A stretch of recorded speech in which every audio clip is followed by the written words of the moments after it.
The millionaire's deaf son wouldn't stop crying, and nobody could understand why, until the poor black girl began signing to him.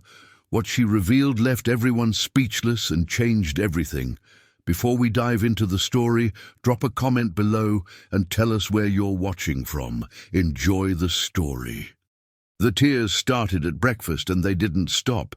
James Whitmore stood in the doorway of his son's bedroom, watching 5-year-old Oliver sob into his pillow for the third morning in a row. The boy's small shoulders shook with each cry, his face buried so deep into the fabric that James wondered how he could even breathe. The morning sunlight streamed through the grand windows of the Whitmore mansion, casting long shadows across the imported Italian furniture. But none of that luxury seemed to matter anymore. "Mr. Whitmore, I've tried everything," Mrs. Eleanor Patterson said, appearing at his elbow with her usual crisp efficiency. The 62-year-old nanny had impeccable references, a British accent that commanded respect, and 25 years of childcare experience. She'd come highly recommended by 3 families in their Connecticut social circle. "I've checked his temperature, changed his clothes, offered his favorite toys. The child simply won't settle." James rubbed his temples, feeling the familiar pressure of a headache building behind his eyes. 3 years. It had been 3 years since Sarah died giving birth to Oliver, and sometimes it felt like the grief was still as fresh as that terrible day. His tech company demanded his constant attention, board meetings, investor calls, product launches, and he'd trusted Mrs. Patterson to give Oliver the care and stability he desperately needed. "Maybe he's hungry?" James suggested weakly. "I've offered him breakfast 4 times, sir. He won't eat." Oliver's cries continued, high-pitched and desperate, filling the vast house with a sound that made James's heart ache. His son couldn't hear his own crying, couldn't hear his father's footsteps or Mrs. Patterson's reassuring words. The world of sound that most children lived in was completely absent from Oliver's life, and James often wondered what silence felt like when it was all you'd ever known. "Should I call Dr. Morrison?" Mrs. Patterson asked, already pulling out her phone. Before James could answer, a small voice interrupted from the hallway. "Excuse me, Mr. Whitmore?" James turned to see Rosa Santos, his housekeeper, standing near the grand staircase. She was a woman in her early 30s with kind eyes and work-worn hands, always arriving at 6 in the morning and staying until the house was spotless. Behind her, partially hidden by her mother's legs, stood a little girl with dark, curious eyes and hair pulled back in 2 neat braids. "Rosa, I'm sorry, but now isn't a good time." "I know, sir. I apologize. My daughter's school has a teacher planning day, and my sister, who usually watches her, is sick. I had no choice but to bring Maya with me today. She'll stay quiet, I promise. You won't even know she's here." Maya. The name floated through James's exhausted mind. He'd seen the girl before, maybe twice. Always silent and well-behaved, coloring quietly in the kitchen while her mother worked. She was 8, he thought, or maybe 9. Old enough to understand when adults were busy. "That's fine, Rosa. Just keep her downstairs." James turned back to Oliver's room, his chest tight with worry. But Maya wasn't looking at him. Her dark eyes were fixed on Oliver, watching him cry with an intensity that seemed unusual for a child. Her small hands gripped the banister, and James could see her lips moving slightly, as if she was thinking very hard about something. The rest of the morning passed in a blur of frustrated attempts to calm Oliver. Mrs. Patterson tried reading to him, though he couldn't hear the words. She tried showing him picture books, offering his favorite stuffed elephant, even putting on his preferred TV show with closed captions. Nothing worked. Oliver cried and cried, his small face red and swollen, his hands sometimes reaching out as if grasping for something invisible. Downstairs, Rosa worked quickly through the house, her daughter trailing behind with a small book and colored pencils. James caught glimpses of them as he moved between his home office and Oliver's room. Rosa dusting the living room, while Maya sat cross-legged on the floor. Rosa vacuuming the study, while Maya organized the magazines on the coffee table without being asked. It was around noon when James finally had to leave for an emergency board meeting. "I'll be back in 3 hours," he told Mrs. Patterson at the front door, loosening his tie with one hand while checking his phone with the other. "Please, please, try to calm him down. If it continues tonight, we'll take him to the hospital." "Of course, Mr. Whitmore, don't worry. Children go through phases." But as James climbed into his Mercedes and drove down the long tree-lined driveway, he couldn't shake the feeling that this was more than a phase. Oliver had been upset before, had thrown tantrums, and had bad days like any child. But this was different. This was a cry for help that no one seemed able to understand. Inside the house, Rosa was cleaning the upstairs bathroom when she heard her daughter's footsteps on the marble floor. "Mommy," Maya whispered urgently, appearing in the doorway. "Mommy, I need to tell you something." "Not now, Misha. I need to finish before Mr. Whitmore returns." "But, Mommy, it's about the little boy, Oliver." Rosa paused, her hand stilling on the chrome faucet she was polishing. "What about him, Maya?" Maya's eyes were wide and serious, far too serious for an 8-year-old. "I saw something, Mummy. I saw what she does when no one's looking." "What who does?" "The mean lady, the one who takes care of Oliver." Before Rosa could respond, Mrs. Patterson's voice echoed up the stairwell. "Rosa, could you come down here, please? I need you to run an errand." Maya grabbed her mother's arm, her small fingers surprisingly strong. "Mummy, I know why he's crying. I know because he told me. But not with words." Her voice dropped to barely a whisper. "He told me with his hands." Rosa felt ice run through her veins. "Maya, what are you talking about?" But footsteps were already approaching, Mrs. Patterson's sensible shoes clicking against the hardwood floor. Maya's eyes darted toward the sound, then back to her mother, and in them Rosa saw something that frightened her more than anything else.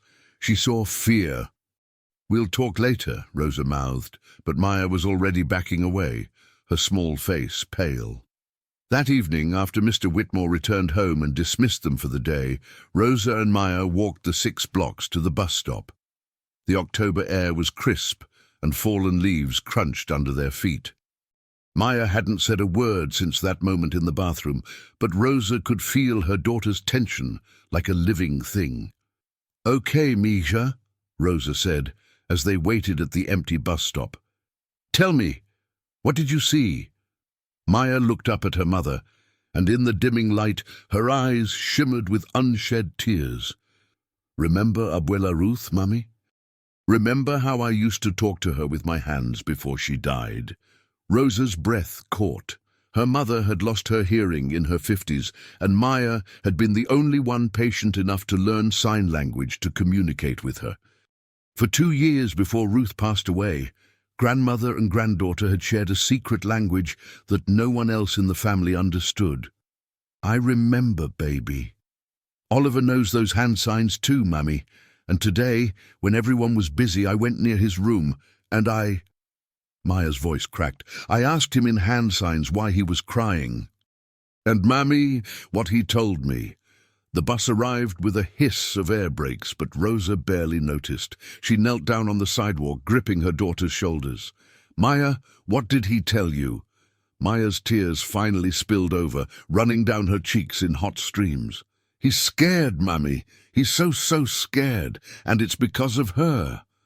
Because of what she does when his daddy isn't home." The bus driver honked impatiently, but Rosa didn't move. "What does she do, Maya?" But Maya was crying too hard to answer, her small body shaking just like Oliver's had that morning. And as mother and daughter finally climbed onto the bus, Rosa looked back at the distant mansion on the hill, with its perfect lawns and expensive cars and golden windows glowing in the twilight. And she wondered what kind of horror could be hiding behind such a beautiful facade. What secret was trapped inside those walls, spoken only in the silent language of desperate hands? The wooden shack creaked in the October wind, and Rosa pulled the thin blanket tighter around Maya's shoulders. They sat together on the sagging couch, Leo already asleep in the tiny bedroom they all shared. A single lamp cast shadows across the cramped space, one room that served as kitchen, living room, and everything else their small family needed. "Tell me exactly what Oliver said," Rosa whispered, holding Maya's trembling hands. Maya took a shaky breath. "When I made the signs, asking why he cried, his little hands moved so fast, Mummy. He signed hurt and scared, and then—" She demonstrated, her small fingers forming shapes in the air. "He showed me this, the sign for secret, and then bad lady. And then, Mummy," he pulled up his shirt sleeve. Rosa felt her stomach drop. "What did you see?" "Bruises, purple and yellow, all up his arm. And when I made a sad face, he started crying harder and signed, 'Please help,' over and over." Maya's voice cracked. He kept looking at the door, like he was afraid she would come back. "Dios mío," Rosa breathed, her mind racing. Mrs. Patterson, the perfect nanny with perfect references and that cold smile that never quite reached her eyes. "Are you absolutely certain, Mija? This is very serious." "I'm sure, Mummy. Abuela Ruth taught me well. Oliver knows real sign language, just like she did." Rosa stood and paced the small room, her heart pounding. She made barely enough to pay rent on this shack and keep food on the table. Mr. Whitmore paid her fairly, but she had no savings, no safety net. If she accused his trusted nanny and was wrong, or worse, if she was right but couldn't prove it, she'd lose everything. They'd be homeless. But a child was being hurt. "We have to tell Mr. Whitmore," Maya said firmly, reading her mother's thoughts. "Oliver needs help." "It's not that simple, baby." "Why not? He's Oliver's daddy. He'll protect him." Rosa knelt before her daughter, smoothing back her braids. "Because adults don't always believe children. And Mrs. Patterson has worked for rich families for many years. She has power. We have nothing." Maya's eyes filled with tears again. "But Oliver is suffering, Mummy, every single day." Rosa pulled her daughter close, feeling the weight of an impossible choice crushing her chest. Through the thin walls, she could hear their neighbors' television, the sound of traffic on the distant highway, the ordinary sounds of their difficult but safe life. A life that could disappear with one wrong word. "Let me think," she whispered into Maya's hair. "Let me figure out the right way to do this." But even as she said it, Rosa wondered if there was a right way, or if some battles were lost before they even began. Outside, the wind picked up, rattling the loose boards of their home, and somewhere across town in his mansion, Oliver Whitmore cried himself to sleep once again, his silent pleas trapped in a language only one little girl could understand. Rosa arrived at the Whitmore mansion before dawn the next morning. Her decision made, she would watch. She would observe, and she would look for evidence that could protect both Oliver and her family. Maya had begged to come again, but Rosa firmly refused. "School today, Mija. No arguments." The house was quiet when she entered through the service door. Mr. Whitmore's Mercedes was already gone. He kept impossible hours, often leaving before 6 and returning after dark. Rosa moved through her morning routine, but instead of her usual efficiency, she worked slowly, finding reasons to linger near the main staircase, to pass by the nursery, to be present. At 8 o'clock, Mrs. Patterson emerged from her private suite on the second floor, perfectly groomed as always.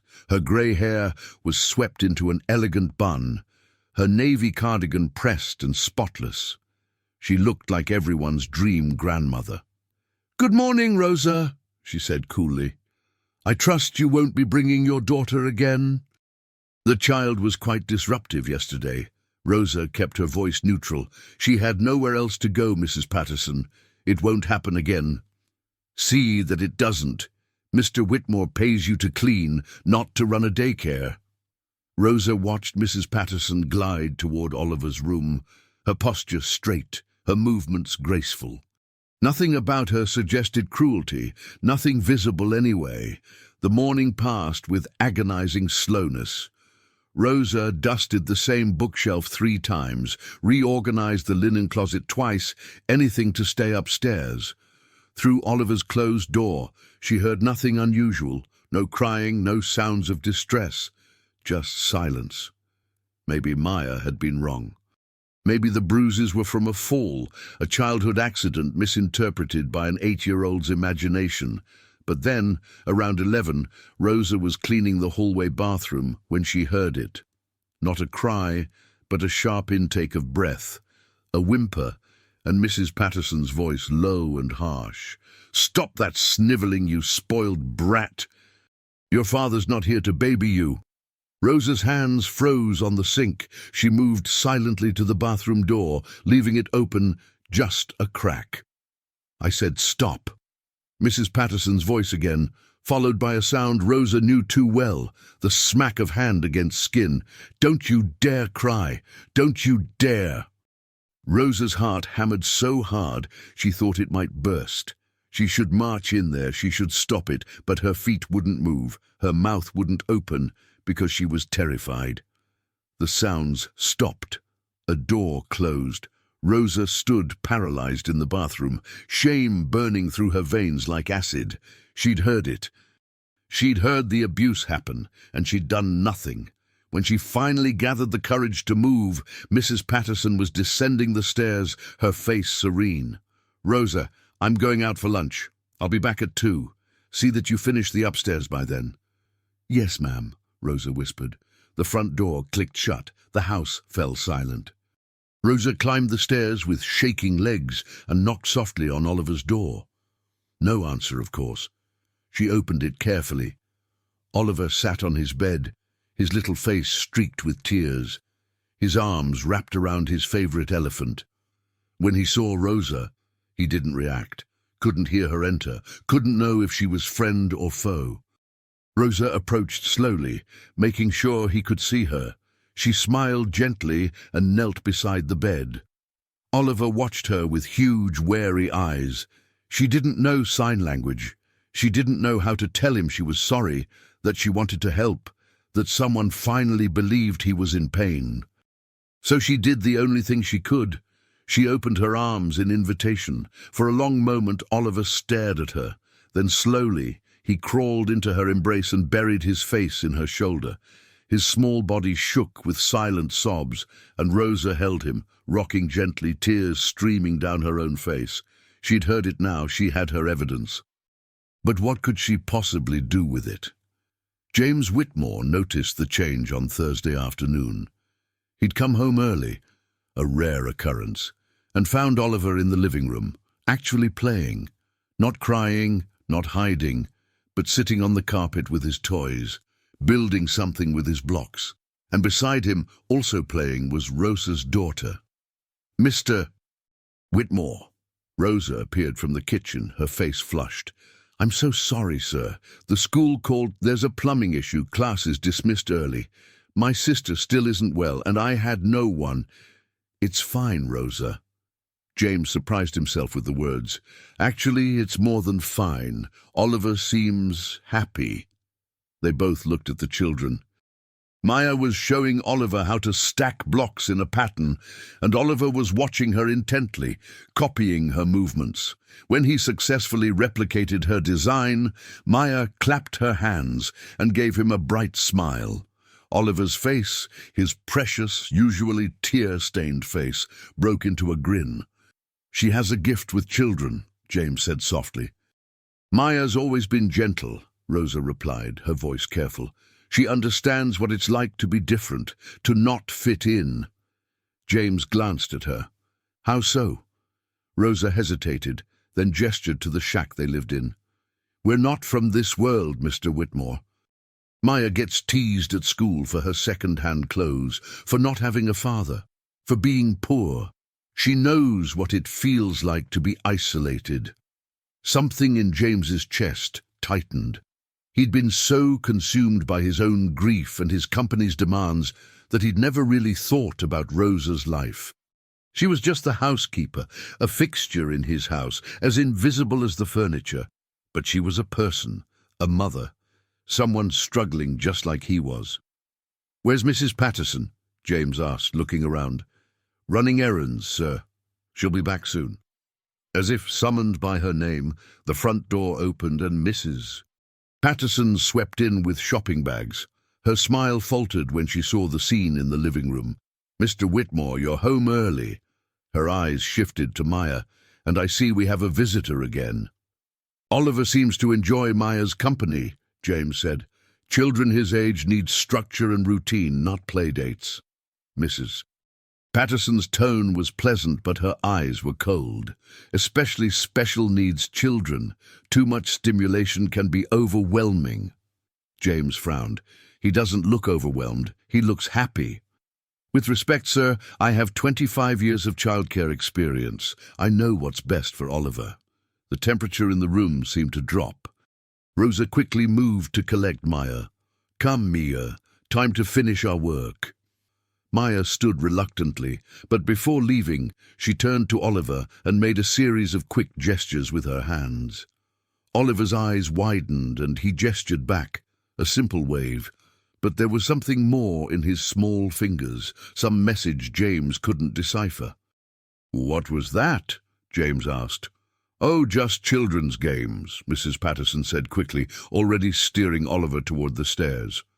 "Come along, Oliver. It's time for your nap."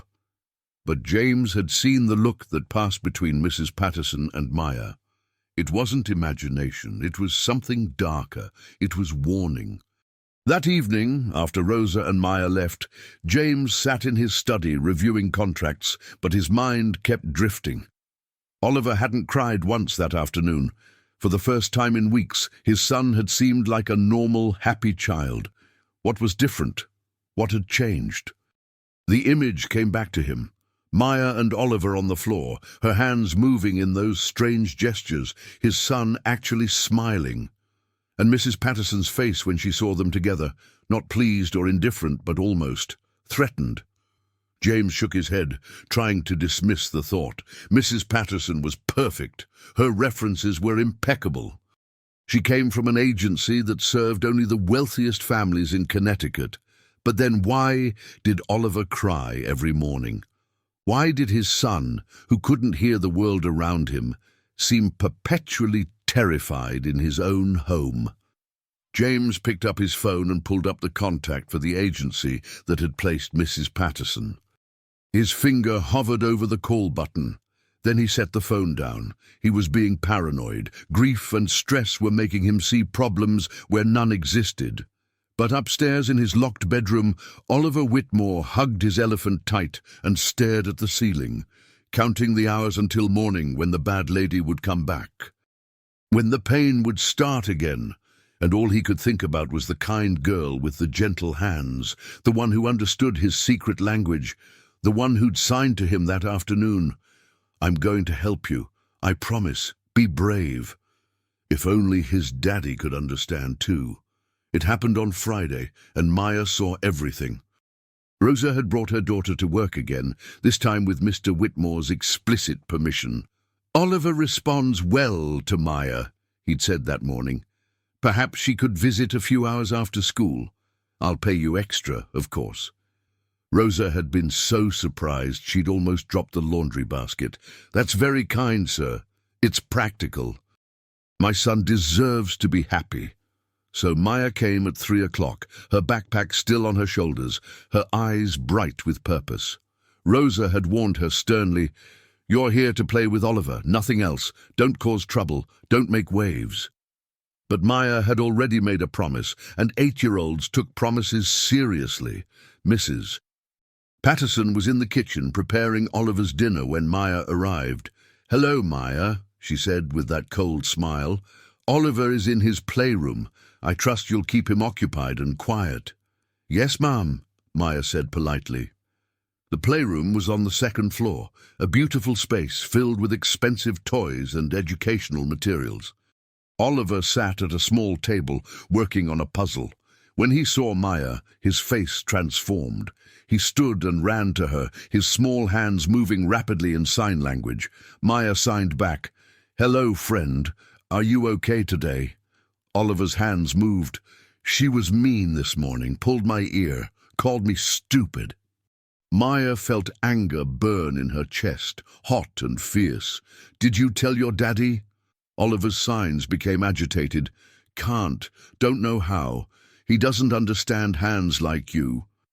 "I'll teach him," Maya signed. "I'll teach him your language." They played for an hour, building with blocks and looking at picture books. Maya taught Oliver new signs, and Oliver taught her the ones he knew. They created their own secret world, where communication flowed freely and no one was left behind. Rosa checked on them twice, relieved to see them happy and safe. But at 4:30, Mrs. Patterson called up the stairs. "Maya, your mother needs you in the kitchen." "I'll be right back," Maya signed to Oliver and headed downstairs. Rosa was organizing the refrigerator. "I didn't call for you, mija." Maya's eyes widened. "But Mrs. Patterson said—" They heard it at the same time, from upstairs. A crash, a cry, not audible to most, but mothers and children who love know the sound of distress in any form. Maya bolted for the stairs, Rosa right behind her. They ran down the hallway and stopped at the playroom door, slightly ajar. Through the gap, Maya saw everything. Mrs. Patterson had Oliver by the arm, shaking him roughly. "I told you to clean up these blocks. I told you to put them away." She yanked him harder, and Oliver stumbled, falling against the toy chest. "You're nothing but a burden, a defective, useless burden. Your father should have put you in a home." Oliver was crying, his small hands trying to sign something, anything, but Mrs. Patterson slapped them down. "Stop that ridiculous hand-waving. You look like an idiot." Maya's gasp echoed in the hallway. Mrs. Patterson's head snapped toward the door. Her face went white, then red, then carefully blank. She released Oliver and smoothed her cardigan. "Oh, Maya! Rosa! I didn't hear you there." "We heard a crash," Rosa said, her voice shaking. "Oliver knocked over some blocks, clumsy child." Mrs. Patterson smiled, but it didn't reach her eyes. "He's fine now, aren't you, Oliver?" Oliver had crawled into the corner, his arms wrapped around his knees, his whole body trembling. Maya ran to him, kneeling beside him and signing rapidly. "It's okay. I saw. I'll tell, I promise." "Maya, that's enough," Mrs. Patterson said sharply. "Stop confusing him with those gestures. Come away."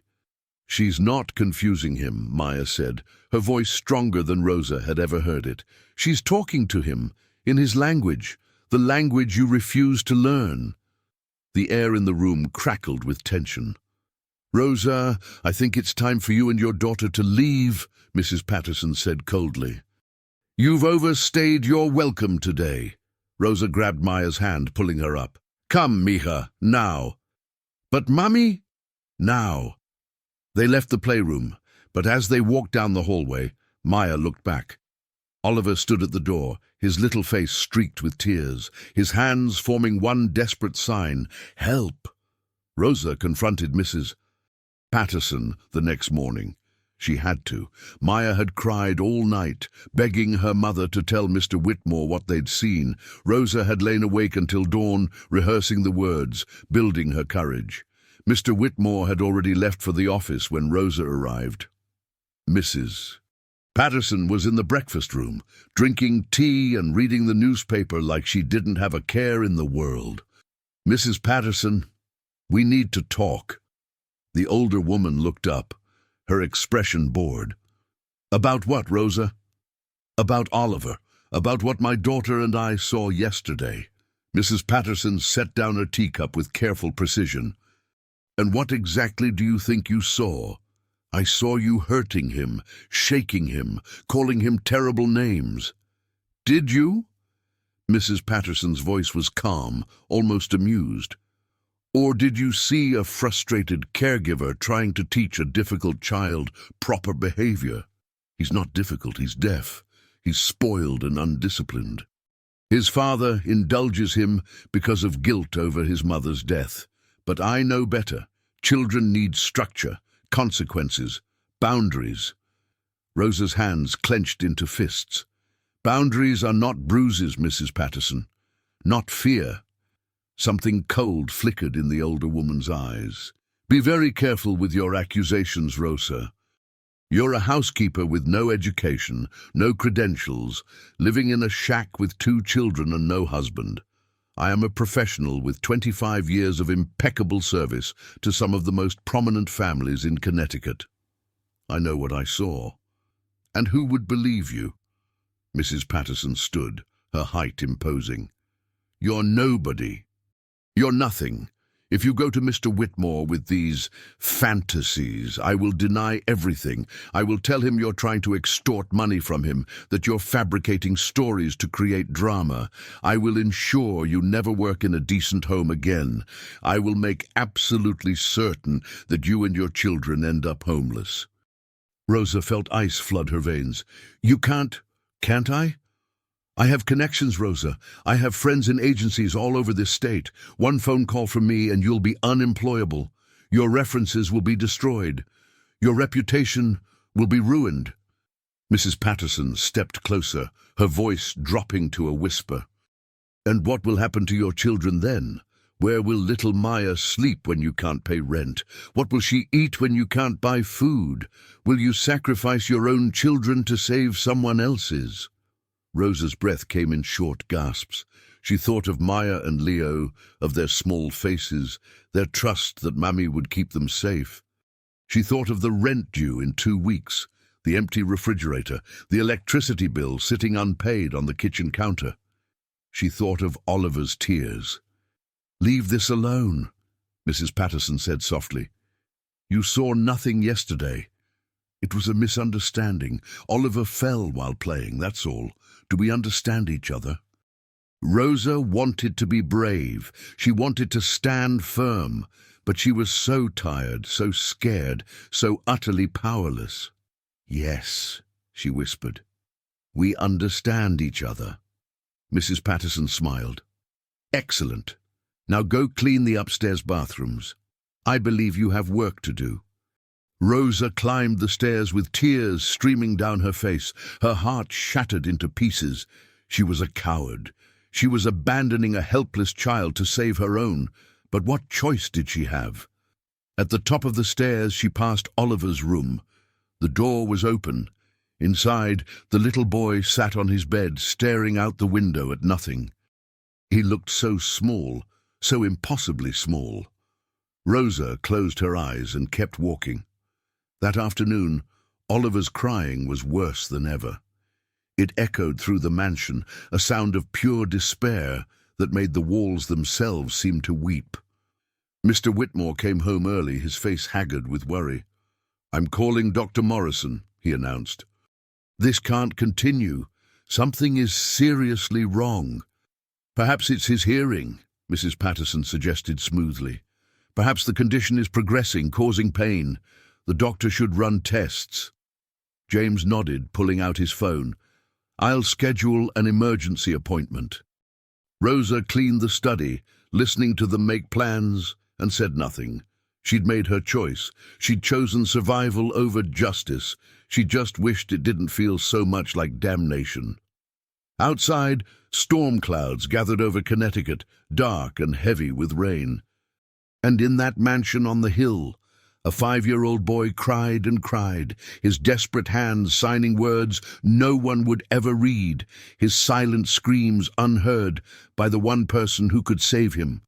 Maya didn't tell her mother what she was about to do. She knew Rosa would stop her, would say it was too dangerous, would remind her about losing their home. But Maya had made a promise to Oliver, and some promises mattered more than safety. On Monday morning, she asked her teacher for permission to use the bathroom. Instead, she walked straight to the school office. I need to make a phone call, she told Mrs. Henderson, the school secretary. It's an emergency. Mrs. Henderson looked skeptical. Does your mother know about this emergency? It's not about me. It's about someone who needs help. Please. Something in Maya's face must have convinced her, because Mrs. Henderson sighed and pushed the phone across the desk. "Make it quick." Maya's hands shook as she dialed the number she'd memorized from the business card on Mr. Whitmore's desk. It rang 3 times before a crisp voice answered. "Whitmore Technologies, how may I direct your call?" "I need to talk to Mr. James Whitmore, please. It's about his son." "Mr. Whitmore is in a meeting. May I take a message?" "Tell him Oliver is in danger. Tell him he needs to go home right now. Tell him—" Maya's voice cracked. "Tell him to watch the bad lady when she thinks nobody's looking." "Little girl, I don't have time for pranks. This isn't a prank." Maya's shout made Mrs. Henderson look up sharply. "Oliver is getting hurt every day, and nobody believes him because he can't talk, and his daddy doesn't understand sign language, and if somebody doesn't help him soon—" Tears streamed down her face. "Please, please just tell Mr. Whitmore that Maya called. He'll know who I am." There was a long pause. "Maya? Rosa's daughter?" "Yes." "Please, you have to—" The line clicked. She'd been hung up on. Maya stood there holding the dead phone, her heart sinking. She'd tried. She'd been brave like she promised. But it wasn't enough. Mrs. Henderson gently took the phone from her hands. "Sweetheart, what's going on?" Maya looked up at the kind secretary, and suddenly everything poured out. Oliver's bruises, Mrs. Patterson's cruelty, her mother's fear, the threats, the impossible choice between justice and survival. She told it all through hiccuping sobs, not caring any more about consequences. When she finished, Mrs. Henderson's face was grave. "This is very serious, Maya. If what you're saying is true, we need to involve the authorities." "But my mum will lose her job. We'll lose our home." "There are laws to protect people who report abuse. Your mother can't be fired for telling the truth." "Mrs. Patterson said nobody would believe us. She said we're nobody." Mrs. Henderson knelt down, looking Maya straight in the eyes. "Listen to me carefully. You are not nobody. You are brave and kind, and you're trying to protect someone who can't protect himself. That makes you a hero." She stood and picked up the phone. "I'm calling Child Protective Services, and then I'm calling Mr. Whitmore directly." Maya felt a strange mixture of terror and relief flood through her. She'd done it. She'd broken her mother's rule, defied Mrs. Patterson's threats, and set something in motion that couldn't be stopped. She just hoped Oliver could hold on long enough for help to arrive. James received 3 phone calls within 10 minutes. The first from his receptionist, sounding flustered. "Sir, a child called claiming your son is in danger. She hung up before I could get details." The second from Maya's school principal. "Mr. Whitmore, this is Principal Davis. We have a student here who's made some concerning allegations regarding your son's care. I think you should come to the school immediately." The third from Child Protective Services. "Mr. Whitmore, we've received a report of possible abuse involving a minor in your household. We need to schedule an immediate home visit." James sat frozen at his desk, his mind refusing to process the words. Abuse? Oliver? That was impossible. Mrs. Patterson was, but then he remembered Oliver's constant crying, the way his son flinched sometimes when Mrs. Patterson entered the room, something James had dismissed as typical childhood moodiness. The bruises the doctor had attributed to normal childhood falls. The way Oliver had smiled that one afternoon when Maya was there, the first real smile in weeks. The way Mrs. Patterson had seemed threatened by Maya's presence. "Oh, God," James whispered, his stomach churning. "What have I done?" He grabbed his keys and ran. The drive home felt like it took hours, though it was only 15 minutes. His mind raced through every interaction, every sign he'd missed, every moment he'd been too busy, too trusting, too blind to see what was happening in his own home. His phone rang again. Rosa. Her voice was panicked when he answered. "Mr. Whitmore, Maya's school called me. They told me what Maya did." "Sir, I'm so sorry. I never told her to make that call. I tried to keep her out of it." "Rosa, stop." James's voice was deadly calm. "Is what Maya said true? Is Mrs. Patterson hurting my son?" Silence stretched across the line, heavy and damning. "Rosa, is it true?" "Yes." The word came out as a sob. "I saw it. Maya saw it. We both saw it, and I'm so sorry. I should have told you immediately, but she threatened us, said we'd lose everything, said nobody would believe us, and I was scared, Mr. Whitmore. I was so scared. Where are you right now?" "At your house, cleaning. But, sir, Mrs. Patterson just left with Oliver. She said they were going to the park, but the way she looked at me before they left..." Rosa's voice dropped to a terrified whisper. "I think she knows something is wrong. I think she knows people are asking questions." James's blood turned to ice. "What do you mean she left with Oliver? They've been gone 20 minutes. She didn't say which park. She didn't take the normal route." James pressed the accelerator, his Mercedes roaring down the highway. "Call the police right now. Tell them everything. I'm almost home." He disconnected and immediately called 911 himself, his voice shaking as he reported a possible kidnapping. Because that's what this was, wasn't it? His trusted nanny, exposed and desperate, had taken his vulnerable son and disappeared. "Please," James prayed to a God he hadn't spoken to since Sarah died, "please let me find him. Please let him be okay." When he pulled into his driveway, 2 police cars were already there. Rosa stood on the front steps, wringing her hands, her face streaked with tears. "I'm so sorry," she kept saying. "I'm so sorry." But James barely heard her. He was already talking to the officers, describing Oliver, describing Mrs. Patterson, watching them radio for additional units. "We need to find her car," the senior officer said. "Do you know the make and model?" "A silver Honda Accord, license plate." James's mind went blank. "I don't know. I never paid attention." "We'll run her name. Sir, does your son have a phone? Any way to track him?" "He's 5 years old. He's deaf. He can't call for help even if he had a phone." James's voice broke. "He can't even scream." The officer's face grew grim.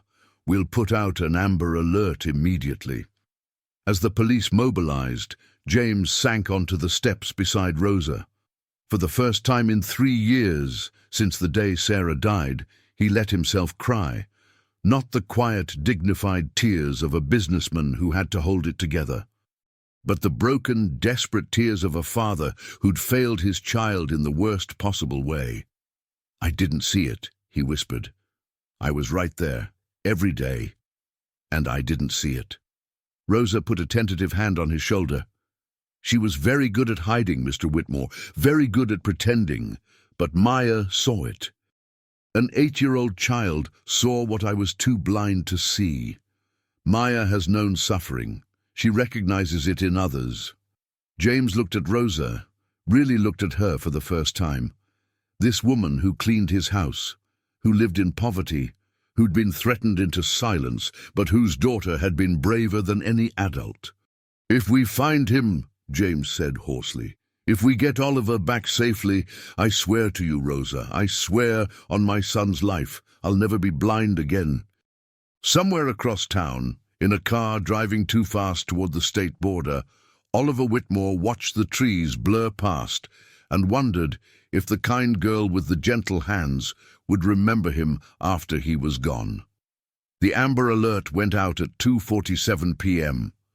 Oliver's photo appeared on highway signs, on news broadcasts, on every police officer's dashboard computer across Connecticut and neighboring states. The image showed him smiling, a photo from before Sarah died, before the darkness descended, when he was just a happy toddler who couldn't hear but could still laugh. James sat in his living room, now command center for the search, surrounded by police officers, FBI agents, and technology he'd helped develop for tracking missing persons. The irony wasn't lost on him. His company had created software that helped law enforcement find kidnapped children, and now his own son was one of those statistics. Rosa refused to leave. She brought coffee, answered questions, provided every detail she could remember about Mrs. Patterson's habits and preferences. Maya's school had sent over the recording of Maya's call to CPS, the little girl's voice breaking as she described Oliver's bruises, her desperate plea for someone to believe her. "We should have that recording analyzed," an FBI agent suggested. The girl mentioned sign language, that Oliver communicates through signing. "My daughter learned from her grandmother," Rosa explained. "My mother lost her hearing, and Maya spent 2 years learning ASL to talk with her before she passed." James looked up sharply. "Oliver knows sign language?" "He does, sir. He's been trying to tell you what was happening, but I never learned to understand him." James closed his eyes against the wave of shame. "I let him live in silence." Agent Morrison, the lead investigator, cleared his throat. "Mr. Whitmore, we need to discuss Mrs. Patterson's background. You said she came from Kensington Elite Nannies." "Yes, impeccable references. We've been digging into her history. The agency is legitimate, but Mrs. Patterson's employment record has some gaps, periods where she disappears from documentation for months at a time." "What does that mean?" "It means she might have used different names. Different identities. We're running her fingerprints now, but it'll take time." James's phone buzzed, an unknown number. He answered immediately. "Hello?" Heavy breathing. Then a woman's voice, cold and controlled. "Mr. Whitmore, I think we need to talk." The room erupted. Agent Morrison gestured frantically for his team to trace the call. James's hand shook so badly he nearly dropped the phone. "Where is my son?" "Safe. For now, but we need to reach an understanding, you and I." "What kind of understanding?" "The kind where you call off this circus. No police, no FBI, no Amber Alert. Just a simple misunderstanding between a father and a caregiver." "You're insane if you think—" "I think you want your son back alive." Mrs. Patterson's voice was eerily calm. "I think you'll do whatever it takes to ensure Oliver's safety. Won't you, Mr. Whitmore?" James looked at Agent Morrison, who was nodding vigorously, mouthing, "Keep her talking. What do you want? Money, a car, and a head start. You're a billionaire. These things are easy for you. And if I give you what you want, you'll return Oliver. I'll tell you where to find him, after I'm safely across the border." "How do I know he's alive? How do I know you haven't already—" "Because I'm not a monster, Mr. Whitmore. I'm simply a woman who did a job and is now being persecuted for enforcing necessary discipline.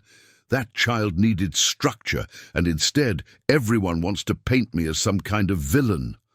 James's rage exploded. "You abused my son! You beat a deaf 5-year-old child and terrorized him in his own home." "I did what his mother would have done if she'd lived. I did what you were too weak to do. Oliver is undisciplined, spoiled, defective." "Don't you dare call him defective!"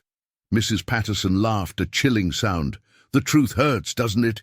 But it doesn't matter now. You have 2 hours to meet my demands. I'll call back with the location." "If I see police, Oliver goes into the river. Do we have an understanding?" The line went dead. Agent Morrison cursed. "We got a general location. Tower ping puts her in northwest Connecticut, heading toward Massachusetts, but we need more time to triangulate." "She wants money and a car in 2 hours," James said numbly.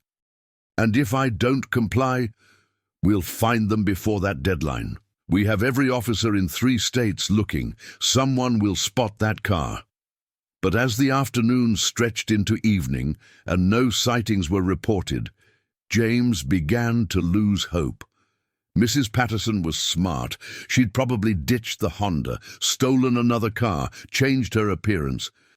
She'd had hours to plan this.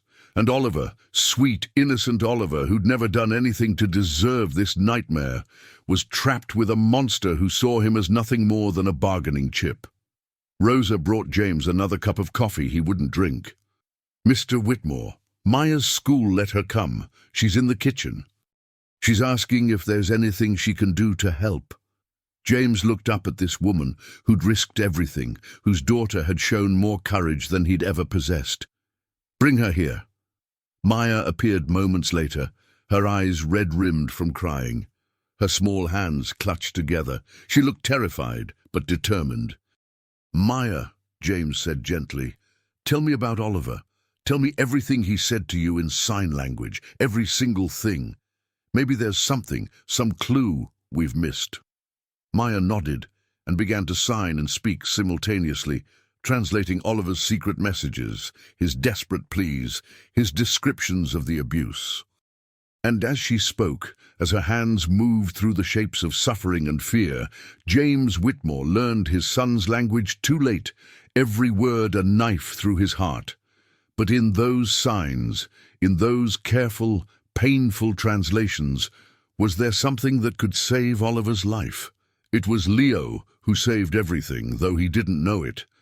Rosa's 4-year-old son had been staying with a neighbor during the crisis, but when the neighbor brought him to the house that evening, Leo toddled straight to Maya with his usual enthusiasm. "Maya, Maya, look what I found!" He held up a small toy, a cheap plastic elephant, the kind you get from vending machines at grocery stores. Maya gasped. "Where did you get that?" "The mean lady dropped it when she was at our house." Everyone in the room froze. "What do you mean, at your house?" Rosa asked, her voice sharp. "Leo, when was the mean lady at our house?" Leo's face scrunched up, trying to remember. "Yesterday. She came and talked to you, Mummy. She said bad things. I was hiding behind the couch. She dropped this and I kept it because elephants are cool." Agent Morrison was already moving. "Mrs. Santos, Mrs. Patterson came to your home. Why didn't you mention this?" Rosa's face went pale. I didn't think it was important. She followed me from work, cornered me outside. She said if I talked to anyone, she'd make sure we regretted it. It was just threats, I thought. "She knows where you live," James interrupted, his mind racing. "She knows about your house." Maya's eyes went wide. "The shack. Mommy, nobody ever goes out there. It's far from everything, surrounded by woods. If she wanted to hide somewhere, no one would think to look." "It's perfect," Agent Morrison breathed. "Isolated, abandoned, owner won't be coming back. Mrs. Santos, we need your exact address, right now." Rosa rattled off the location. A rural road 15 miles outside town, barely marked on most maps. The police were mobilizing before she finished speaking. "I'm coming," James said, already grabbing his coat. "Sir, you need to stay here in case—" "That's my son. I'm coming." They piled into vehicles, a caravan of police cars screaming through the October darkness. James rode with Agent Morrison, his heart hammering so hard he thought his ribs might crack. "Please," he prayed again. "Please let him be there. Please let him be alive." The shack appeared in their headlights, a ramshackle wooden structure that looked ready to collapse, surrounded by overgrown grass and skeletal trees. And parked behind it, hidden from the road, was a silver Honda Accord. "That's her car," Rosa whispered from the back seat. "Oh, God, that's her car." The police surrounded the building, weapons drawn, shouting commands. James watched from behind the barricade they'd forced him to stay behind, every muscle in his body coiled tight, ready to run to his son the second they gave the all-clear. The front door burst open. Mrs. Patterson emerged, her hands raised, her face twisted with fury. "You have no right. This is private property." "I'm simply—" "Where is Oliver Whitmore?" Agent Morrison's voice cut through her protests like a blade. "I don't know what you're talking about. We have you on recording making ransom demands. We have your car. We have multiple witnesses to child abuse. Where is the boy?"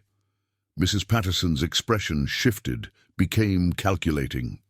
"I want a lawyer. I'm not saying another word until—" A sound interrupted her, faint, almost inaudible. But James heard it because he'd been listening for it his entire life, the sound of his son in distress. "Oliver!" James broke through the barricade, running toward the shack, despite the officers yelling at him to stop. He burst through the door into the dark, cramped space, his eyes searching frantically. There, in the corner, a small figure bound with rope tape over his mouth, his eyes huge with terror in the beam of James's phone flashlight. "Oliver! Oh, God! Oliver!" James fell to his knees beside his son, his hands shaking so badly he could barely untie the knots. "I'm here. Daddy's here. You're safe now. You're safe." The tape came off, the ropes fell away, and Oliver launched himself into his father's arms with a force that knocked them both backwards, the little boy's silent sobs shaking his entire body. James held his son and cried into his hair, rocking him, repeating over and over, I'm so sorry, I didn't see, I didn't understand, but I see you now, I see you." Behind them, police were arresting Mrs. Patterson, reading her rights, loading her into a car, but James didn't care about any of that. All that mattered was the small, warm weight in his arms, the proof that his son was alive, was safe, was here. An officer appeared in the doorway. "Paramedics are here, Mr. Whitmore. We need to check him over." James nodded, but didn't loosen his grip. He carried Oliver out of that terrible shack, past the police lights and cameras and chaos, and gently handed him to the EMTs, only after Oliver's small hands signed something James couldn't understand, but desperately wanted to learn. Maya was there, having ridden with another officer. She ran to the ambulance and climbed in beside Oliver, her hands moving rapidly in sign language. Oliver's face transformed. The terror drained away, replaced by relief so profound it was painful to watch. "What's he saying?" James asked desperately. "Maya, what's he saying?" Maya looked up, tears streaming down her face. "He's saying thank you for finding him. He's saying he knew you would come." She paused, her hands moving again, in response to Oliver's signs. "And he's saying he loves you, Mr. Whitmore. He's saying he loves his daddy, even though his daddy doesn't speak his language yet." James climbed into the ambulance and took his son's small hands in his own. He couldn't sign. He didn't know the words, but he could say them out loud and hope Oliver could read his lips, could see in his eyes what words couldn't express. "I love you too, Oliver, and I promise you, I swear to you, I'm going to learn. I'm going to learn your language, every single sign, so you never have to feel alone again." Oliver touched his father's face, his small fingers tracing the tears there. And then his hands moved in a simple gesture that needed no translation. He was smiling. 3 days later, James sat in his study, the same room where he'd been too busy to notice his son's suffering, but everything was different now. He'd taken an indefinite leave from his company. His board understood, or if they didn't, he didn't care. Oliver was upstairs, undergoing a medical examination with a specialist who'd been recommended by CPS. The bruises were documented. The psychological trauma was being assessed. And James had to sit here, reading the full report of Mrs. Patterson's abuse, each page another indictment of his blindness. She'd been hurting Oliver for 8 months. 8 months since the day she was hired. The background check had revealed her secret. Eleanor Patterson wasn't her real name. She'd been fired from 3 previous positions for excessive discipline, but had managed to slip through the cracks, finding new families who never checked deep enough. The elite agency that placed her was now under investigation. James had destroyed his copy of their contract. It had burned beautifully. A knock at the door. Rosa entered, carrying tea she'd insisted on making, despite James's protests that she shouldn't be working today. Behind her came Maya, quieter than usual, her eyes still carrying shadows from that terrible day. "Mr. Whitmore, there's someone here to see you," Rosa said, "from Child Protective Services." A woman in her 50s entered, her expression kind but professional. "Mr. Whitmore, I'm Susan Chen. I've been assigned to Oliver's case. I wanted to discuss next steps." James's stomach clenched. "Are you taking him away?" "No, sir." Our investigation shows that you were unaware of the abuse and that you acted immediately once it was brought to your attention. However, we do have requirements for Oliver to remain in your care. Anything. I'll do anything, Ms. Chen opened her folder. First, Oliver needs ongoing therapy with a counselor who specializes in deaf children and trauma. Second, you need to complete a parenting course that specifically addresses the needs of deaf children. Third, and most importantly, you need to learn sign language, fluently, not just basics, full ASL proficiency. I've already enrolled in an intensive course. I start tomorrow. Good. Additionally, we recommend you hire a new caregiver, but this time with input from Oliver, someone he trusts and feels safe with. Maya, who'd been sitting quietly in the corner, suddenly stood. Mr. Whitmore, could I maybe visit Oliver sometimes? Just to check on him. I promised I'd be his friend. James felt emotion flood his throat. This child, this brave, incredible child, was still worried about his son.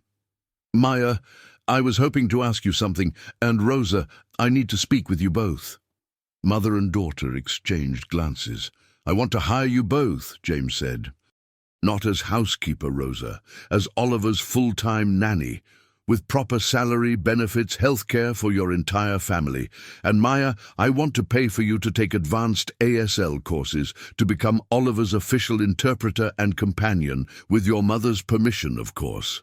Rosa's hands flew to her mouth. Mr. Whitmore, that's too much. It's not nearly enough. You risked everything to protect my son. Maya showed more courage than I've ever had. You two saved Oliver's life. James's voice broke. I can never repay that debt, but I can at least make sure you never have to live in fear again. There's a guest house on the property, 4 bedrooms, fully furnished. You and your children could live there, safe, secure. Leo could play in the yard. Maya could go to the better school district. And Oliver. He looked at Maya. Oliver would have the friend he desperately needs. Maya's eyes filled with tears. Really? We could really be friends, like everyday friends. Every single day. Rosa was crying openly now. I don't know what to say. Say yes, Mummy, Maya whispered. Say yes so Oliver doesn't have to be scared anymore. Rosa pulled her daughter close and looked at James with an expression of gratitude so profound it was almost painful. Yes, thank you, yes. Miss Chen made notes in her folder, smiling slightly. This addresses our concerns about appropriate care. Mr. Whitmore, I'll be conducting monthly check-ins, but I have to say, this is one of the better resolutions I've seen. She stood to leave, then paused. Your son is very lucky to have people who love him this much. After she left, James walked Rosa and Maya to the door. There's one more thing, he said quietly. I've established a legal fund for other families like yours, people who witness abuse but are too frightened to report it because they can't afford to lose their jobs. I'm funding legal protections, housing assistance, job placement. It's called the Oliver's Voice Initiative. And Rosa touched his arm gently. He's going to be okay, Mr. Whitmore. Children are resilient. With love and support, he'll heal. Will he? Will he ever forgive me for not seeing? Maya stepped forward and took James's hand, her small fingers warm against his. Oliver already forgives you, I asked him. He signed that daddies aren't supposed to be perfect. They're just supposed to love you, and he knows you love him. He's always known. That night, after Rosa and Maya had gone home to pack their belongings for the move, James sat beside Oliver's bed. His son was finally sleeping peacefully, no longer crying, no longer afraid. The nightlight cast gentle shadows across his face, making him look impossibly young and fragile. James pulled out the ASL textbook he'd ordered, rush-delivered, overnight shipping. He opened to the first page and began to study, his fingers awkward as they formed the shapes of letters, words, sentences. Hello, my name is James, I'm your father. I love you. The signs were clumsy, uncertain, but they were a start. And tomorrow, when Oliver woke up, James would be there to sign good morning in his son's language. Every day after that, he'd learn more. He'd become fluent. He'd make sure Oliver never felt invisible again. Outside, the October wind rustled through the trees, carrying away the last traces of autumn leaves. Inside, a father learned to speak with his hands, and a little boy slept without nightmares for the first time in 8 months. The silence, finally, was peaceful. 6 months had changed everything. James stood at the kitchen window of the main house, watching the most beautiful sight he'd ever seen. Oliver and Maya playing in the yard, their hands moving in rapid conversation, their laughter, Oliver's silent but visible in his shaking shoulders, filling the spring air with joy. Leo chased after them with a toy truck, shouting enthusiastically, while Rosa hung laundry on the line outside the guest house, smiling at her children's happiness. The wooden shack was gone now, demolished, and replaced with a proper home where Rosa's family could finally breathe. "Good morning, Daddy," came a voice behind him. James turned. Oliver stood in the doorway, his hands forming the signs clearly, confidently. 6 months of intensive ASL classes had transformed James from a father who couldn't understand his son into one who could have full conversations in Oliver's language. "Good morning, my brave boy," James signed back, his movements now fluid and natural. "Did you sleep well?" Oliver nodded enthusiastically and signed, "I dreamed about Mommy. She was proud of us." James's throat tightened. He knelt down and pulled Oliver close. "She would be so proud of you. You survived something terrible, and you're still kind and brave and full of love." Oliver pulled back and signed something that made James's heart stop. "I'm not scared anymore, Daddy. The bad lady is gone. Maya is here.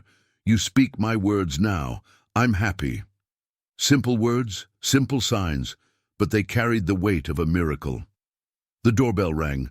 James opened it to find Ms. Chen from Child Protective Services making her final evaluation visit. "Mr. Whitmore," she said warmly, "I'm here for the 6-month assessment. Come in. Oliver's been looking forward to showing you something." They gathered in the living room, James, Rosa, Maya, Leo, and Oliver. Ms. Chen conducted her interview, asking Oliver questions in sign language she'd learned specifically for these visits. Oliver responded with confidence, telling her about his therapy sessions, his new school for deaf children, his best friend Maya who visited every day. "And how do you feel about your daddy now?" Miss Chen signed. Oliver looked at James with eyes so full of love it was almost blinding. His hands moved carefully, deliberately. "My daddy learned my language because he loves me. He says I'm not broken. He says I'm perfect exactly as I am. I believe him now." Ms. Chen wiped her eyes discreetly. "Mr. Whitmore, I'm closing this case. Oliver is thriving. You've exceeded every requirement we set. This family," she gestured to include Rosa and her children, "is exactly what healing looks like." After she left, James suggested celebration ice cream. The children cheered, Oliver's cheer silent but his face radiant, and they piled into the car, all 6 of them, this strange, beautiful, chosen family that trauma had forged and love had sealed. At the ice cream shop, James watched Maya teach Oliver a new sign while Leo got chocolate all over his face. Rosa caught his eye and smiled, and James realized something profound. He'd spent 3 years after Sarah's death believing his family was broken, beyond repair. But he'd been wrong. His family wasn't broken. It was just incomplete.